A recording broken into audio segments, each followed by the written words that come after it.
My name's Leon, Client Success Manager at Catalyst Technologies, and I'm joined with my friend and colleague, James Sharp, Client Success and Community Manager at Catalyst. Thanks for coming along today, James.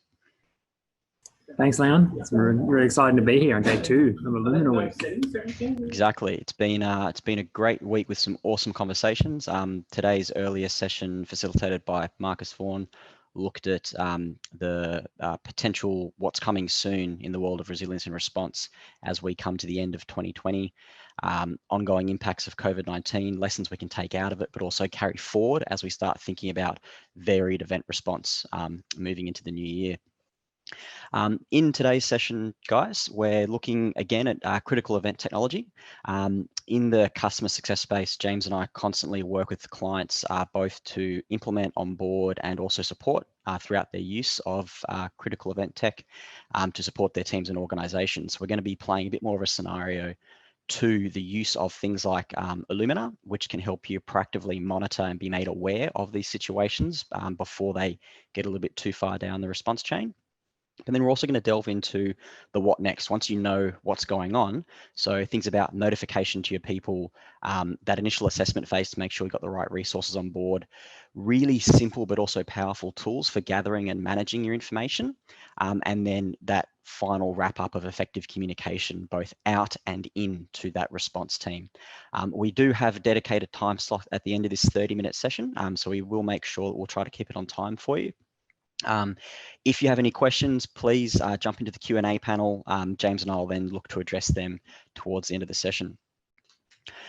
So on that note, proactive alert monitoring and proactive alerting and things specifically like iluminr that can help you keep tabs of these things. So I'm just going to open up iluminr. What we're looking at here is a free user version of iluminr that anyone who's attending iluminr Week, so if you're on this call, you should have access to this or you will be getting access to it very soon, which gives you the ability to track and monitor natural disaster events. So on the left-hand side there, you can see the various threat categories we have available. So things like cyclones, adverse weather, fire, floods, earthquakes, and air quality in different parts of the world.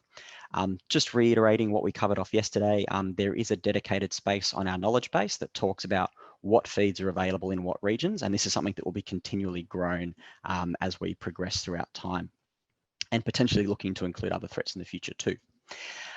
As a freemium user of iluminr, once you've configured various alerts with the alert recipes that look at contextualizing threat sources, what I mean by that, if we look at Tropical Storm Atsani, which is currently in the Southeast Asian region, it's currently rated as a Category 0 tropical storm. So that's most likely by itself, it's probably only a be aware status. But because in this situation, I've got my Ho Chi Minh office, which is in the direct impact path of that storm, contextualized, that's a moderate threat for me. That would have likely triggered an alert, which I would have received via SMS or email to bring me to this screen. What do I want to do next?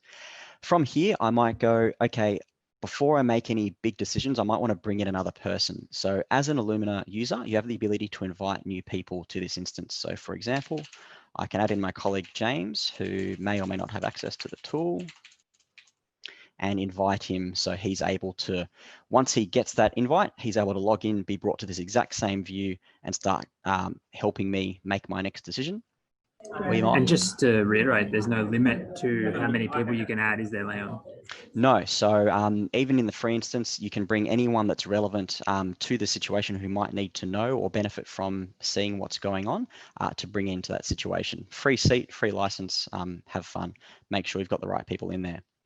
Additionally, we can also very quickly, so I'll just close that panel, add additional sites. So even though my office is in this part of Ho Chi Minh, I might have counterparty or supply chain assets in the region that I've just realized, oh, what about the port? So I can jump in and add that site so I can actually receive additional alerts as the event progresses.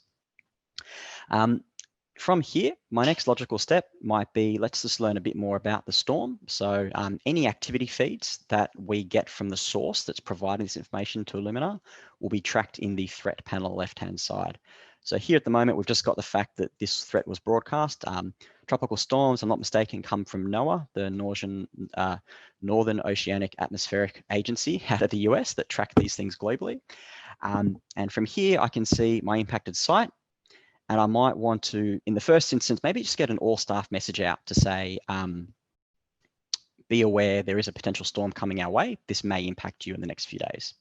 Now you'll notice as I'm logged into the free account, I don't actually have the ability to use this communication feature yet. However, you can contact our team to learn more about iluminr Premium, or the paid version, which links into CQ, our online crisis management tool, which we're going to step into in just a moment.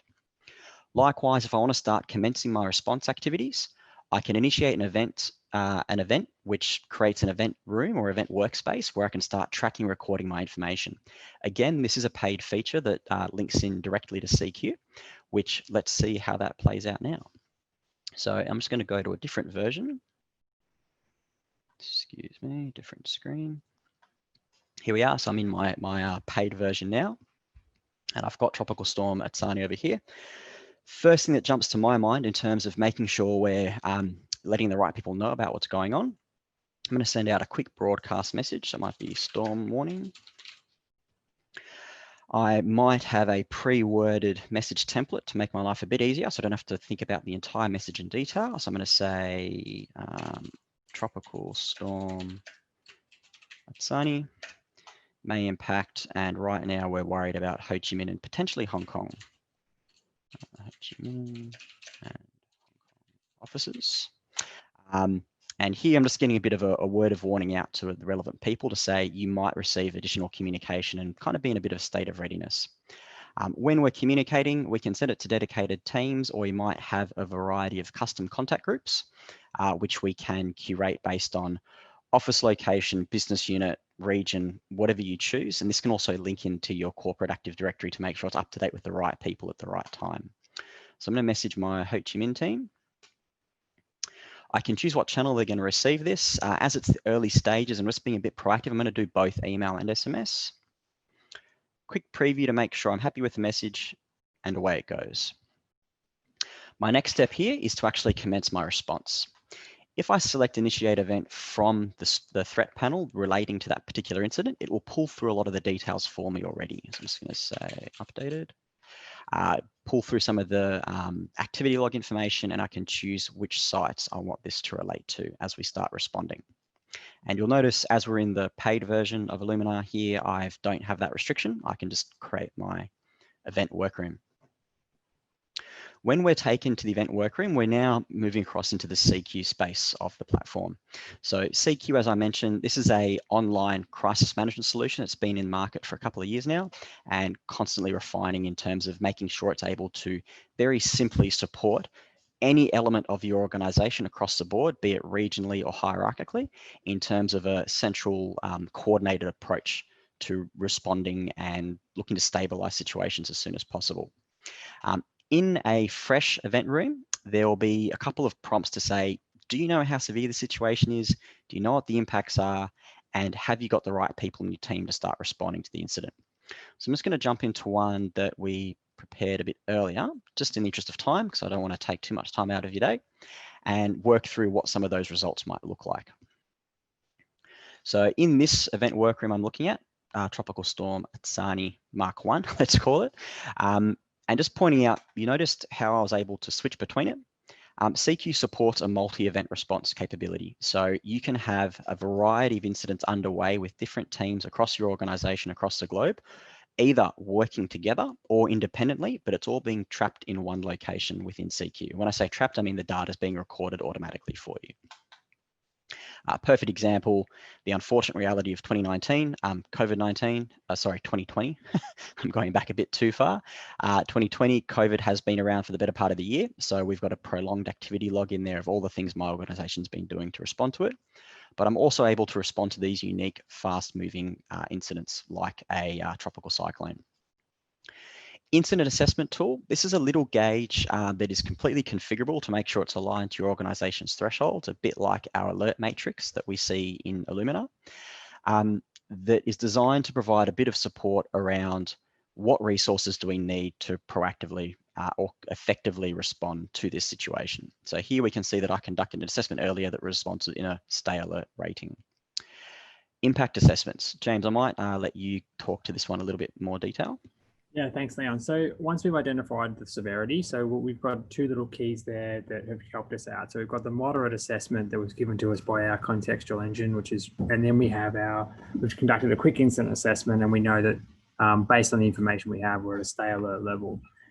When we then want to then understand what we're going to take action, what we want to do is we want to prioritize our actions so that we're being as efficient as possible. And you can see we've conducted an impact assessment, and we understand that the most important priority at the moment is our human impact, so making sure our people are safe, and then our operational productivity is our second priority. So any action that we take should be human focused first, and then we'll look at the impacts to our organization.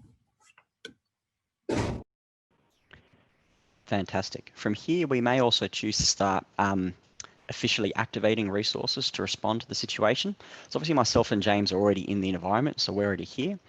If I want to activate a team, I have the ability to configure a unique notification out to the right people, so to bring the CMT together as an example, or crisis management or any response team for that matter.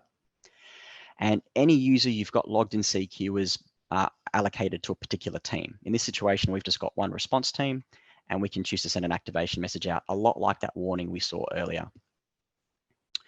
As we're starting to coordinate that response, we move into, in that event workroom, a bit of a call out to my role and what I should be doing in this particular incident.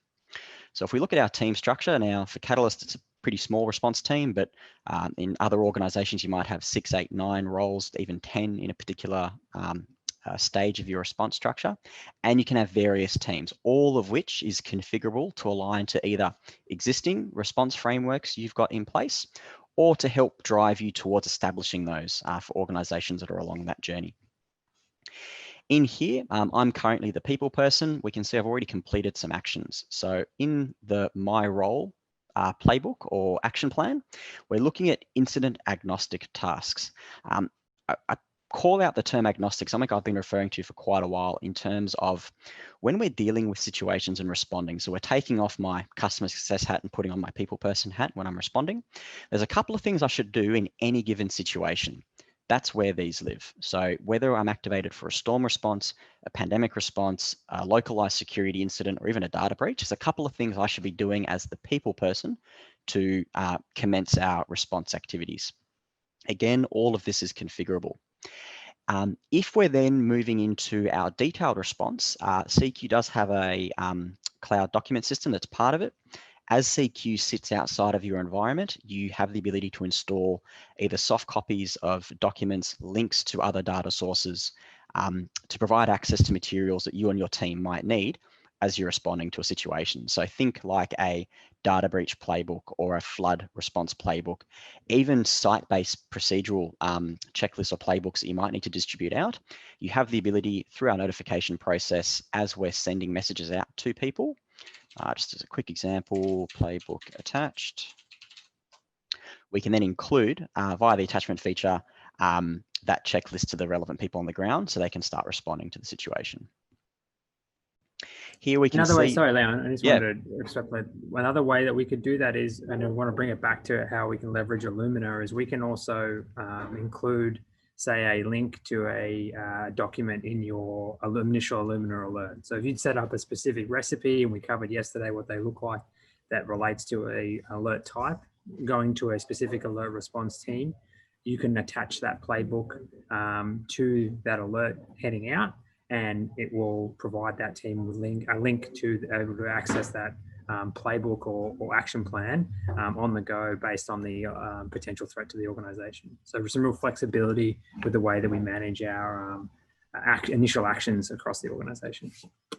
Definitely.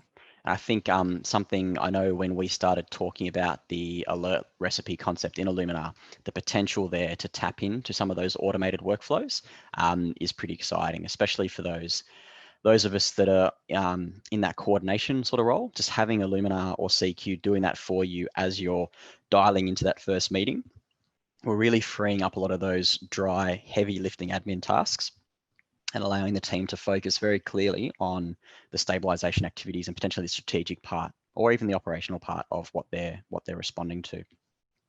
You really want to take away that burden so that people aren't flicking through a piece of paper, and they can access it quickly so then they can get down and doing doing the work they need to do. Yeah, and I think a great talk to that. 2020 has been a fantastic example of this, not the best way, but in terms of like fatigue of response, you're dealing with a situation that's been going for 20 months. I don't want to hear the word COVID anymore. I don't want to attend another meeting for 4 hours and recap things. Just give me a summary about what's going on and allow us to focus on the so what and what next of that response, 100%. The really interesting part of then where this tool really starts to come to play is supporting that information gathering and information management piece as you're dealing with it. There's a lot of tools out there in the BAU space, even so things like Microsoft Teams, project management tools like Slack and Trello and so on that are really great, really simple to use. People are familiar with them because they use them day to day. Where I get unstuck with some of those is then the audit trail concept. So there's another admin task at the end of the event or throughout the response to copy that information somewhere else so that it's available for post-incident review or even audit, or even when it comes to insurance renewal time. What did you do when cyclone season came through North Queensland last year? Collating that information, I'm pretty sure there's consultancies out there that specialize in information gathering for those activities. Something like CQ will actually do that for you inherently in the background.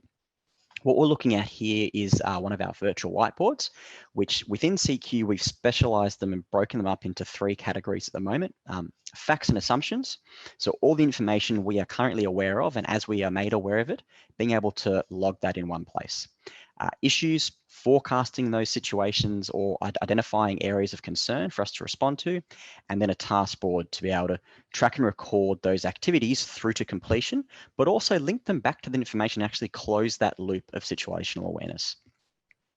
So here we've recorded some information at the very beginning around the activity log that we got from the storm warning. So that was definitely a fact for us. We currently see that forecasted impact area of the cone of that storm to impact our head office in southern Vietnam, or our office in southern Vietnam, sorry. But it is still an assumption because that could change. And then we've got some other information that we've been recording down, both James and myself and other people. Very easy to add new pieces of information to this. So it could be received an update from local emergency management council or body on response to heavy winds. So very simply, I can add that in real time. So if we're in a meeting together sharing information, we can just be adding it in as simply as that. Retrospectively then, we can come through and categorize this information as a fact and assumption. And if we need to, we can also add attachments. So for example, earlier we were talking about the need to communicate with people. We might have created a task in parallel to say, can someone get a staff comms together? That person can then link that in here. It's updatable, it's all updates in real time. James, if you've got the screen open, feel free to add something in there as I'm talking. And we can start sharing this information across the board. We have the ability in here as well to actually share parts of this event room. So for example, if a member of the executive wanted an update of the information we've been recording, I can share this. This will be sent as a real-time link, which you can set to be available for 1, 3, or 7 days. They don't need any login credentials or any training on how to use CQ. That will SMS or email that link, and any information that's added to that board for that time period will be readily available to them. And we can see there, James recently just added something in there that might help the information. So again, real-time updating, the system's automatically logging and timestamping all of this. If we remove something, it'll also log that someone else has gone in and removed it. So you've got that complete audit trail for your post-incident or retrospectives later in life. Issues board, as I mentioned before, clear space to track and record things you and your team are identifying of concern. So it might be staff relocations, road closures, downstream supply chain impacts, and so on, and the ability to link and map the appropriate impact areas to help coordinate what's going on. Of interest, we're always looking to simplify this process. In the next couple of weeks, we're actually going to be merging these boards into one information board, just to make it one less thing for people to learn. When they come in, information's logged, and then you can start tracking, recording, allocating the activities you're doing to stabilize this situation. And even as recent as a minute ago, James added a new task to confirm that our containers at the port are secure. Perfect example. Within these boards, we have the ability to filter via the various statuses that are available. So if I just want to look at the tasks that are currently in progress, versus everything that's currently underway.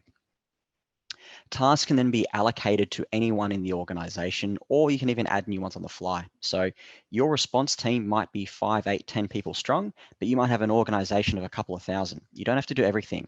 I remember working closely with Simon back in the day around, who was in one of our webinars earlier, and can very clearly picture him holding like a baton in like a relay race saying, delegation is key to success in dealing with these situations. So being able to share this information, put out those activities to the right people so you can focus on the overall response activities. So for example, I'm going to allocate this to James. It'll pull through his contact details. And if I choose to, I can actually trigger a notification. So this task will actually SMS to him to say that Leon has allocated the role of confirm work from home arrangements to go to see who, in relating to this storm, can we actually start working from home? When we think about communication, it's not always just about getting a message out. It can also be used when it's set up to do so, the ability to help you gather and complete that information gathering and support that information gathering process. So for example, one of our potential tasks in here, if memory serves, is to confirm which staff are actually on site at the Ho Chi Minh office. So here, I'm going to notify contacts. I'm going to do a poll communication. Check if I've got one of these. Nope. So please confirm if you are on site at the Ho Chi Minh office or not. So here I've got a quick message to say, are you available? Or sorry, not are you available? Are you on site at this office? Because we've got this storm coming through. Before we start instructing everybody to do lots of situations or specific actions, let's actually find out who's actually there and who actually needs to be given these particular actions or activities, rather than initiating lengthy call trees or bombarding people that might not even be involved or worried about the situation at this point in time. I'm going to go to my Ho Chi Minh office again. I'm just going to do SMS this time and send. Just a reminder, guys, if you've got any questions, please do feel to drop them in about 2 minutes. We've got a dedicated time slot to start addressing them, so please don't be shy. Once I've sent that message out, I can access my communications dashboard, which will very simply show me what those responses are and also confirm appropriate delivery of those communications. As opposed to email or SMS or WhatsApp, where an individual who, so for example, if I sent that message out myself on my phone, any responses are going to come back to me. If I'm now no longer available, who gets those responses? So something that the communications capability of CQ I find very beneficial in that regard. As I trigger a response, anyone else in the team can support the management of those responses as they come back through. In here, all real-time updating, I can see that one's still going through, 9 successfully delivered, and I'm already getting responses through. So if I look at this one, I can see very clearly who's on site. So Marcus and James are on site. Josh is not on site, and we're still potentially waiting for a few responses to come through. And my colleague Nia isn't currently available, or the message hasn't been delivered yet. If I wanted to, I could then chase it up and actually assign someone to proactively go out and establish communication. Or if we get an update that it comes through later on, we know they've received the message. If we now want to find out, so we've got 2 people that have confirmed they're on site, so I know at a bare minimum these 2 need specific guidance or support. I can choose to reply to them. I'm going to do a broadcast, Ho Chi Minh work office. Due to the storm, please confirm if you can work from home. If not, what equipment do you need? As I've already picked the recipients, it's already done for me. Next, and send. So from here, what we've done, I'm going to go back to my event dashboard because I've done that all staff communication. So I want to update that task to make sure everyone knows that we've actually established communication and confirmed out of our workforce of right now, albeit only 10 people, but very important because they're our people. 2 of them are definitely impacted. The others we're waiting confirmation on. So here, this has now been complete. And if I now go back to my communications dashboard, just see if I've had any responses come through.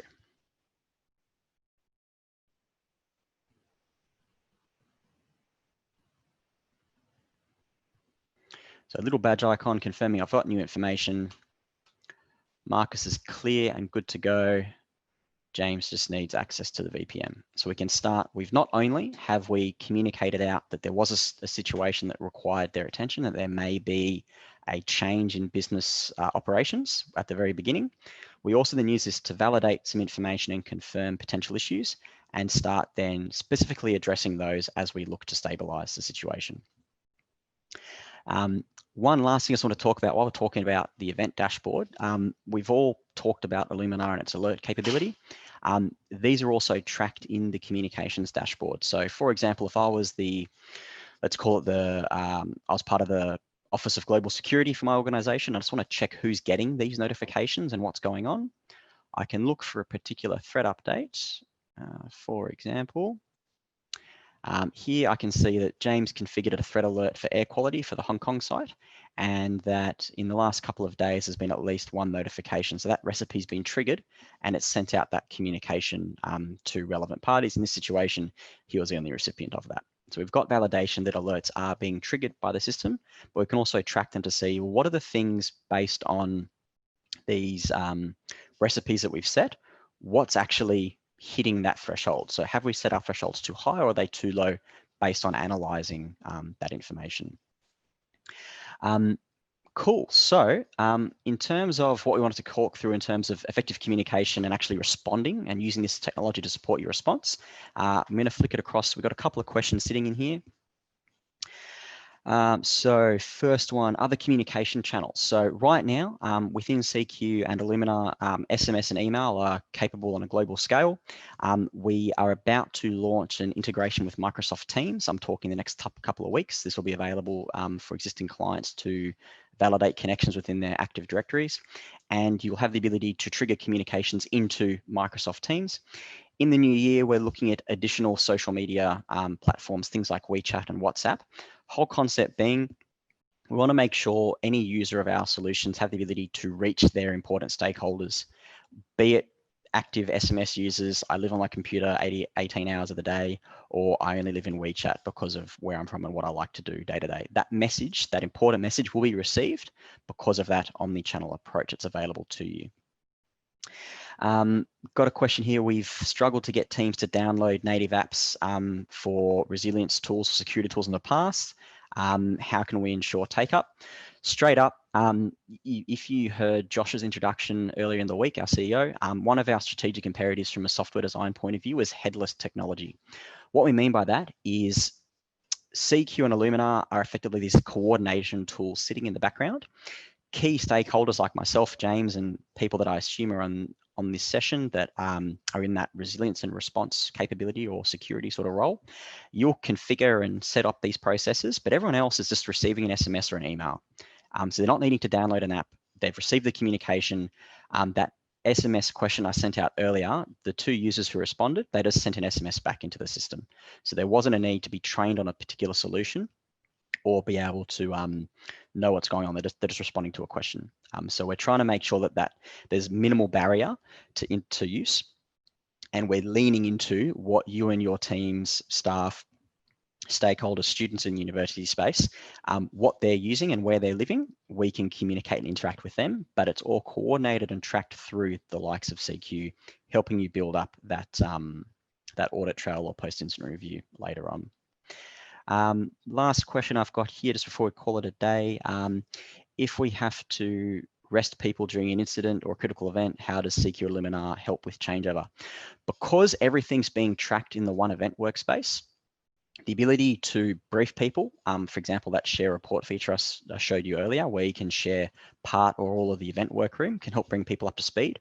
But also, if James was currently the people person and I've now come in, James needs a break, I can come in and very simply reallocate this role to somebody else. And from here, let me just see, where does James, okay, let me flip that around. I'm going to go take a break and let James take over. I think I've done a bit more talking than him today. Sorry, James.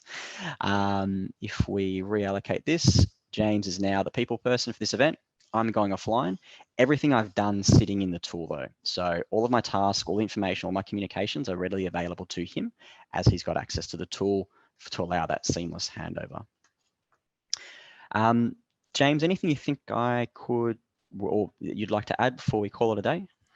No, I think you've covered it all. I think the only question that I was like to put some input into is that the uptake for native apps. So Catalyst looks to, as we said, we'll be looking to not have people log into CQ. We want you to be able to interact with it outside of the system, and that's the driving force behind a lot of the work we're doing in the space. And integrations of that nature to help you manage critical events in an appropriate way, using the processes, best practice processes, but not being trained specifically on a tool is really the underlying strategy there, which is a super exciting prospect, I think, and really pushing in towards that third generation SaaS tool that Josh talked about yesterday. So no, really good. And Leon, I think you covered most of the key points about the linkages from iluminr into CQ. Excellent. Guys, I did promise a short session. I've gone a couple minutes over, so I will call it there. Just want to remind everyone, we do have day 3 tomorrow in our final session. Quite interesting how it's the final session is all around response team fatigue and how you can manage those situations. So Marcus, our Chief Growth Officer, will be facilitating another interesting panel with some great industry experts, one of which psychological expert and a couple of industry career resilience professionals, talking through how you can support your teams in these prolonged responses and some lessons we've learned throughout the year. Thank you all for coming along. Just to reiterate, anyone attending this week will be getting access to iluminr. You'll be getting an email from our events team very soon. And I know myself and James looking forward to working with each and every one of you closer in the future. Thanks for coming along and have a great day.